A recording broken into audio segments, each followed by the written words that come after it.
बस एक मिनट एक मिनट।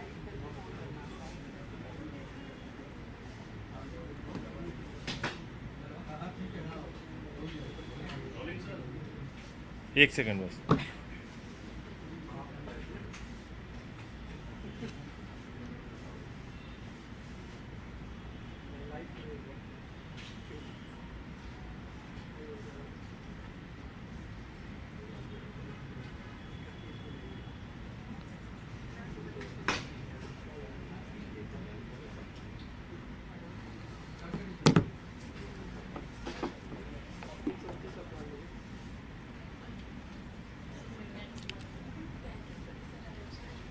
शुरू करें।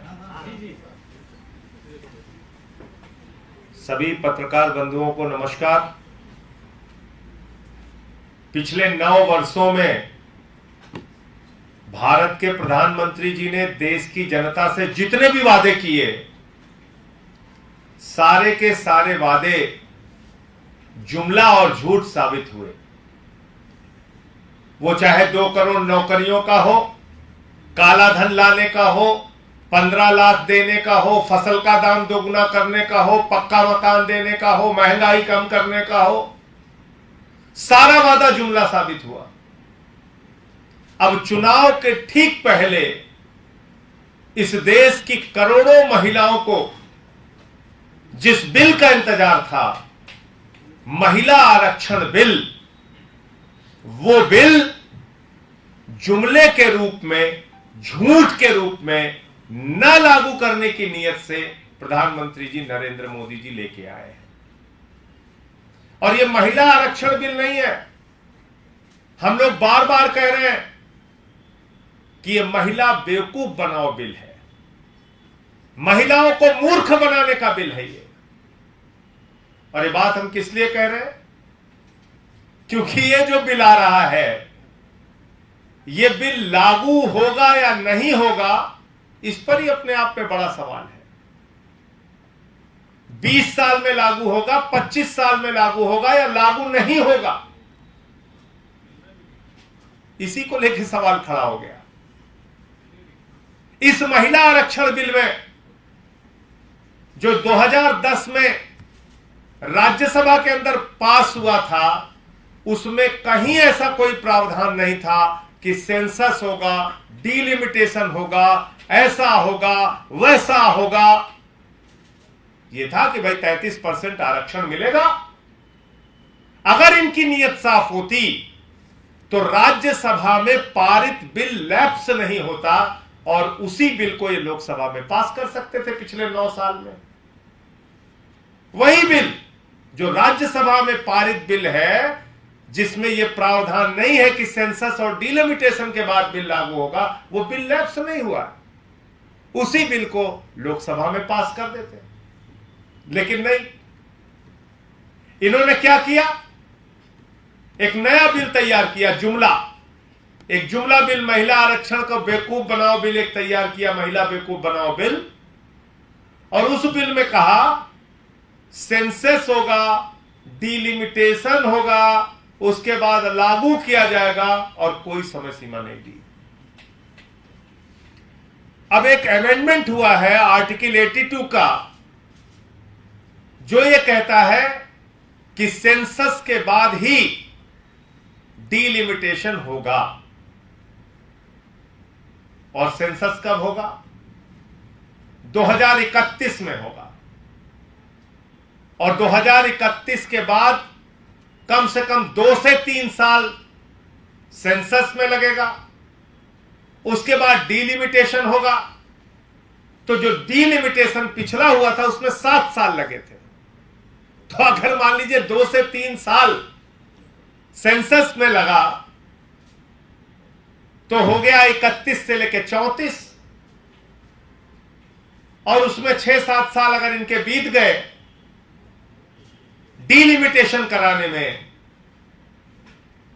तो ये तो 2039 के बाद ये बिल आने की योजना बना रहे हैं।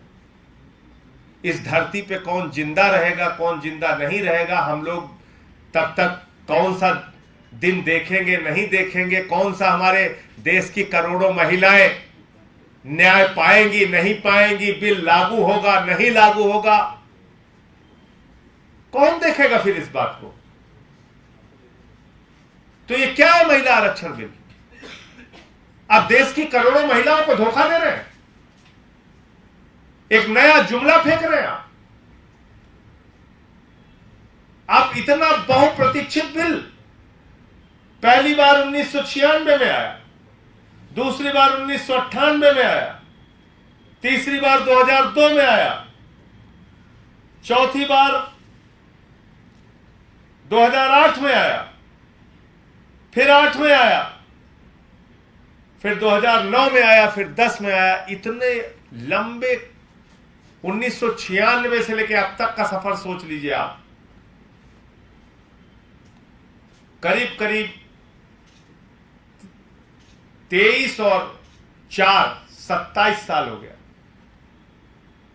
27 साल का लंबा इंतजार, और उसके बाद आप एक बिल लेके आते हैं जिसको आपने फिर ऐसी योजना बना दी है कि जो बिल 2039 के बाद लागू होगा, और लागू होगा भी नहीं, ऐसी आप योजना लेके आए हैं।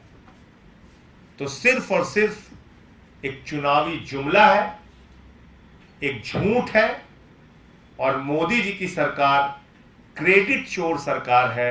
हर चीज की क्रेडिट लेने की इनको होड़ मची रहती है। फ्लाईओवर आप बनवाइए, फीता ये काटेंगे, सड़कें आप बनवाइए, फीता ये काटेंगे, मेट्रो आप बनवाइए, फीता ये काटेंगे, इसरो में लंबे समय तक रिसर्च चलेगा, फीता और क्रेडिट लेने का काम ये करेंगे। तो क्रेडिट चोर सरकार है मोदी जी की सरकार। हर चीज का क्रेडिट लेने की इनको होड़ मची रहती है, और इसीलिए ये जुमला बिल लेके आए हैं। ये महिलाओं के आरक्षण के नाम पे महिलाओं को बेवकूफ बनाने का बिल है। ये महिला आरक्षण बिल नहीं है, महिला बेवकूफ बनाओ बिल है। तो इसलिए आम आदमी पार्टी इस पर अपना विरोध दर्ज करा रही है, और मोदी जी से मांग कर रही है कि अगर आपकी मंशा साफ है, नीयत साफ है, अगर वास्तव में आप महिलाओं को आरक्षण देना चाहते हैं, तो 2024 में महिला आरक्षण बिल लागू कीजिए। क्योंकि आपकी पार्टी का इतिहास है, आपने हमेशा महिलाओं के विरोध में काम किया। उन्नाव कांड हुआ तो आरोपी के साथ खड़े हुए, हाथरस कांड हुआ तो आरोपी के साथ खड़े हुए, पहलवानों का कांड हुआ तो आरोपी के साथ खड़े हुए। देश की महिलाओं के खिलाफ हमेशा एक मानसिकता भारतीय जनता पार्टी की है। कभी महिलाओं के पक्ष में नहीं खड़े हुए, हमेशा महिलाओं के विरोध में, महिलाओं के साथ अत्याचार करने वालों के साथ भारतीय जनता पार्टी और नरेंद्र मोदी खड़ी रही है। और ये महिला आरक्षण बिल भी उसी दिशा में एक कदम है। इसमें महिला आरक्षण लागू नहीं होगा, और ये सिर्फ और सिर्फ एक जुमला है, झूठ है।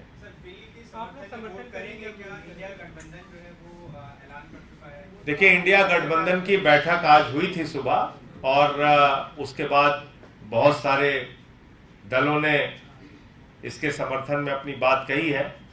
आम आदमी पार्टी का जो पक्ष है वो आपके सामने अभी रख रहे हैं। वोटिंग के टाइम में क्या निर्णय होगा वो बैठ के हम लोग बातचीत करके तय करेंगे। और जहां तक इस बिल के लागू होने का जो विषय है, आम आदमी पार्टी महिला आरक्षण बिल के समर्थन में है, लेकिन 2024 में इसको लागू किया जाए। अगर आप इसको लटका रहे हैं, अगर आप इसको लटकाने की योजना बना रहे हैं, तो 2039 के पहले तो ये बिल लागू नहीं होगा, और पता नहीं लागू होगा भी कि नहीं होगा। ये एक अंधकार में ये विषय पड़ा हुआ है। इसलिए हम अपना विरोध दर्ज करा रहे हैं। वोटिंग के समय में क्या फैसला होगा उसको हम आपको जानकारी बाद में देंगे। चंद घंटों में आपको वोट करना है। इंडिया अलायंस जो आपका गठबंधन है वो कह चुका है कि हम जो है इस बिल का, उनको खामियां नजर आ रही हैं, पर बिल के समर्थन में, बिल को समर्थित। देखिए ऐसा है कि नहीं कर पाए। देखिए ऐसा है कि पार्लियामेंट के अंदर जब वोटिंग का समय आएगा, इस बिल पे जो हमें अपना पक्ष रखना है हम रखेंगे। वोटिंग का समय जब आएगा तो हम निर्णय लेंगे उस समय, और आपको बताएंगे। उसके पहले बता देंगे आपको। लेकिन जहां तक इस बिल की जो खामियां हैं मैंने आपको बता दिया। जब 2010 में यह बिल पास हुआ था, इसमें ऐसा कोई क्लॉज नहीं था, मैं इन्वर्टेड कामा में दोहरा दे रहा हूं, ऐसा कोई क्लॉज नहीं था कि इस बिल को लंबे समय तक लटकाया जाएगा। लेकिन मोदी जी जो बिल लेके आए हैं, वो बिल 20 साल के लिए लटकाने के लिए लेके आए और लागू भी नहीं करेंगे ऐसी, जैसा इनका हर वादा झूठा निकला, ये भी झूठा निकलेगा। तो इसलिए हम अपना इस बिल पे जो अपना पक्ष है, जो अपना विरोध है, वो दर्ज करा रहे हैं। बाकी पार्लियामेंट की चर्चा के दौरान भी हमारे सांसद इस विषय पर बोलेंगे और वोटिंग के समय क्या हम निर्णय लेंगे वो आपको बाद में बताएंगे। सवाल ये होगा कि इंडिया गठबंधन ने तय किया है कि वोट करना है समर्थन में, आम आदमी पार्टी कह रही है कि विचार करेंगे। देखिए, इंडिया गठबंधन में देखिए ऐसा है, इंडिया गठबंधन में अलग अलग तमाम दल हैं। उसमें से समाजवादी पार्टी ने ओबीसी के रिजर्वेशन की बात की, माइनॉरिटी के रिजर्वेशन की बात की, उसमें आरजेडी ने ओबीसी रिजर्वेशन की बात की, जेडीयू ने ओबीसी रिजर्वेशन की बात की, कांग्रेस ने की। तो अलग अलग राय, लेकिन सबका एक स्वर में यह मानना था कि यह बिल एक चुनावी जुमला है, इसके अलावा कुछ नहीं, क्योंकि 24 में लागू ही नहीं हो रहा और 39 तक ये नहीं लागू होगा। तो सारे इंडिया गठबंधन के दल इस बात से सहमत थे कि प्रधानमंत्री नरेंद्र मोदी जी दरअसल महिलाओं को न्याय नहीं देना चाहते, आरक्षण नहीं देना चाहते, वो उनको बेवकूफ बनाना चाहते हैं और ये महिला बेवकूफ बनाओ बिल है। तो इसलिए जो अपना विरोध है वो दर्ज कराएंगे सारे। लोकसभा में आज वोटिंग हो सकती है, आपके लोकसभा सांसद भी हैं, तो कब तक निर्णय करेंगे वोट करना है कि नहीं करना? इनके वोट करने से पहले निर्णय ले लेंगे। संजय जी, एक तरफ फैसला जब हो चुका है इंटरनेशनल बैठक में, फिर भी आप विचार कर रहे हैं, तो क्या मतलब? भाई देखिए, ऐसा है, हर पार्टी की अपनी स्वतंत्रता होती है। तो इंडिया गठबंधन की बैठक में एक राय बनी, अब उसको पार्टी अपने स्तर पे चर्चा करेगी और निर्णय लेगी इस पर। संसदीय दल पार्टी का संसदीय दल, हम लोग बैठ के हमारे जो राष्ट्रीय नेतृत्व के साथ बातचीत करके, अरविंद केजरीवाल जी के साथ बातचीत करके निर्णय लेंगे। वोट देना है या नहीं, ऐसा वोट देना है या नहीं देना, इस पे निर्णय लेंगे। एक और बुला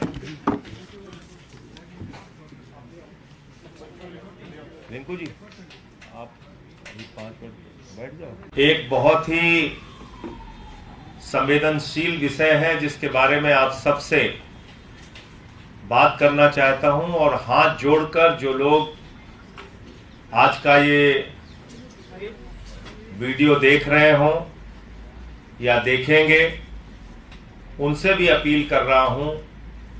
एक बच्ची जो अपनी मां की गोद में है अभी, जायसा कौर, उसकी मदद के लिए अपील कर रहा हूं। मीडिया के मित्रों के प्रयास से, आपकी संवेदनशीलता के कारण, आपने जिस प्रकार से 2 मामलों में पहले एक अभियान चला के 2 बच्चों की मदद की, उसके लिए पूरी मीडिया जगत को मैं सर झुका के नमन करता हूं कि कम से कम ऐसे विषय पर, एक कनौ का मामला था और एक सुल्तानपुर का बच्चा था, उन दोनों मामलों में आप लोगों ने अपने चैनल के जरिए जो प्रसारण किया, जो उन बच्चों के दर्द के बारे में, उनकी तकलीफ के बारे में, उनकी बीमारी के बारे में लोगों को बताया, उसके कारण से वो 2 जिंदगियां बच पाई और वो दोनों बच्चे, उनके इंजेक्शन का इंतजाम हो गया, उन दोनों बच्चों को इंजेक्शन लग रहा है। आप सब लोग जानते हैं, ये बिटिया जायसा 7 महीने की है। उन लोगों को तो SMA टाइप 2 की बीमारी थी, लेकिन इस बच्ची को बड़े दुख और तकलीफ के साथ बताना पड़ रहा है कि इस बच्ची को SMA टाइप 1 की बीमारी है, जिसमें कहने में इनके माँ बाप को शायद बहुत तकलीफ होगी, जिसमें बहुत कम वक्त होता है किसी बच्चे के पास, बहुत कम वक्त। ये बच्ची बैठ भी नहीं सकती, चल भी नहीं सकती, इसको आपकी मदद की जरूरत है। और मैं हाथ जोड़कर आप सबसे निवेदन करूंगा, विनती करूंगा, देश के करोड़ों लोग जो इस बच्ची को बचाना चाहते हैं, जायसा को, अपने से जो भी आपकी मदद हो सके, 100 रुपए, 200 रुपए, 1000 रुपए, 10,000 रुपए, लाख रुपए, जो भी आपसे मदद हो सके। इनको बहुत सारे लोग मदद के लिए हाथ बटा रहे हैं, लेकिन ये कोई छोटी बात नहीं है। 17 करोड़ का इंजेक्शन लगना, ये सुनने में ही अपने आप में किसी माँ बाप का दिल हिल जाता है। पूरे उनके खानदान के लोग भी मेहनत और प्रयास अपने स्तर पे करें तो पैसा इकट्ठा नहीं कर सकते। इसको एक सामाजिक अभियान बनाना पड़ेगा, मदद का अभियान बनाना पड़ेगा। मैं आप सबसे हाथ जोड़कर विनती और अपील कर रहा हूं कि 7 महीने की बच्ची के पास वक्त बहुत कम है और आपके सहयोग से इसकी जान बचाई जा सकती है। आप लोग कृपा करके आगे बढ़िए और इस बच्ची की मदद कीजिए। मैं अपनी ओर से भी पिछले जो बच्चों के सहयोग के लिए अपील की थी उसमें भी 1 लाख रुपए की मदद की थी और इस बच्ची के लिए भी अपनी ओर से मैं 1 लाख रुपए की मदद करूंगा। लेकिन वो बहुत बहुत छोटा सहयोग है। ऐसे बहुत सारे लोगों का सहयोग चाहिए पूरे देश भर से। आप इनकी माता जी से भी थोड़ी देर, इनकी मम्मी से भी बातचीत कीजिए। इनके पिताजी हैं, वो भी अपनी बात बताएंगे कि डॉक्टरों ने इनको क्या कहा है, क्या बताया है।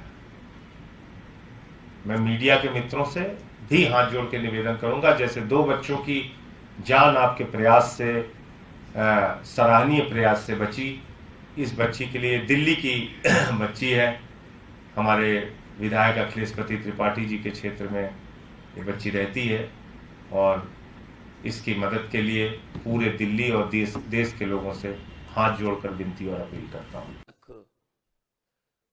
मौके थे मानयोग स्पीकर साहब